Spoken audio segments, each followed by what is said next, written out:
ಚಿತ್ರದುರ್ಗ ಮೂಲದ ರೇಣುಕಾಸ್ವಾಮಿ ಕೊಲೆ ಪ್ರಕರಣದಲ್ಲಿ ದರ್ಶನ್ ಈಗ ಕಂಬಿ ಎಣಿಸ್ತಾ ಇದ್ದಾರೆ. ಕಾನೂನಿನ ಹೋರಾಟಗಳು ನಡೀತಾ ಇದ್ದಾವೆ. ನಟ ದರ್ಶನ್ ಖುದ್ದು ಹಾಜರಾತಿಗೆ ಇವತ್ತು ಆದೇಶ ಸಾಧ್ಯತೆ ಇದೆ. ವಾದ ಪ್ರತಿವಾದವನ್ನು ಆಲಿಸಿ ತೀರ್ಪನ್ನು ಕೋರ್ಟ್ ಕಾಯ್ದಿರಿಸಿದೆ. ನ್ಯಾಯಾಧೀಶೆ ಸುಜಾತಾ ಎಂ ಸಂಭ್ರಾಣಿ ಅವರಿಂದ ತೀರ್ಪು ಪ್ರಕಟ ಆಗುತ್ತೆ.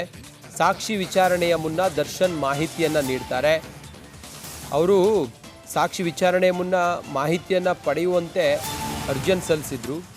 ಸೆಷನ್ಸ್ ಕೋರ್ಟ್ಗೆ ಅರ್ಜಿಯನ್ನು ಸಲ್ಲಿಸಿದ ದರ್ಶನ್ ಪರವಾದ ವಕೀಲರು ಸಾಕ್ಷಿ ಕ್ರಾಸ್ ಎಕ್ಸಾಮಿನೇಷನ್ಗೂ ಮುನ್ನ ಮಾಹಿತಿಯನ್ನು ಪಡೆಯಿರಿ, ದರ್ಶನ್ನಿಂದ ಮಾಹಿತಿಯನ್ನು ಪಡೆಯುವಂತೆ ಹಷ್ಮತ್ ಪಾಷಾ ಅರ್ಜಿಯನ್ನು ಸಲ್ಲಿಸಿದರು. ಪ್ರದೋಷ್ ಸಲ್ಲಿಸಿದ್ದ ಮಾಫಿ ಸಾಕ್ಷಿ ಬಗ್ಗೆ ಇವತ್ತೇ ತೀರ್ಮಾನ ಆಗುವಂಥ ಸಾಧ್ಯತೆ ಇದೆ.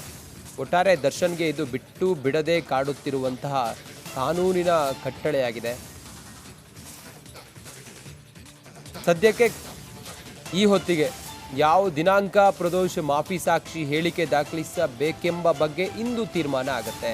ಮಾಫಿ ಸಾಕ್ಷಿಗೆ ಆಕ್ಷೇಪ ವ್ಯಕ್ತಪಡಿಸುವಂತಿಲ್ಲ ಎಂದು ಹೈಕೋರ್ಟ್ ಬಹಳ ಸ್ಪಷ್ಟವಾಗಿ ಹೇಳಿದೆ. ಮಾಫಿ ಸಾಕ್ಷಿ ಪರಿಗಣಿಸುವಾಗ ಆರೋಪಿಗಳ ಆಕ್ಷೇಪಣೆಗೆ ಅವಕಾಶ ಇಲ್ಲ ಹೈಕೋರ್ಟ್ ಹೇಳಿರೋದು. ಮಾಫಿ ಸಾಕ್ಷಿ ಪರಿಗಣಿಸಿದ ಮೇಲೆ ಪ್ರಕ್ರಿಯೆಯನ್ನು ಪ್ರಶ್ನೆ ಮಾಡಬಹುದು ಅಂತೇಳಿ ಹೈಕೋರ್ಟ್ ಆದೇಶವನ್ನು ಕೊಟ್ಟಿದೆ. ಇದೆಲ್ಲದರ ಆಧಾರದ ಮೇಲೆ ಇವತ್ತಿನ ದಿನ ದರ್ಶನ್ ಪಾಲಿಗೆ ಬಹಳ ಮಹತ್ವದ್ದಾಗಿದೆ.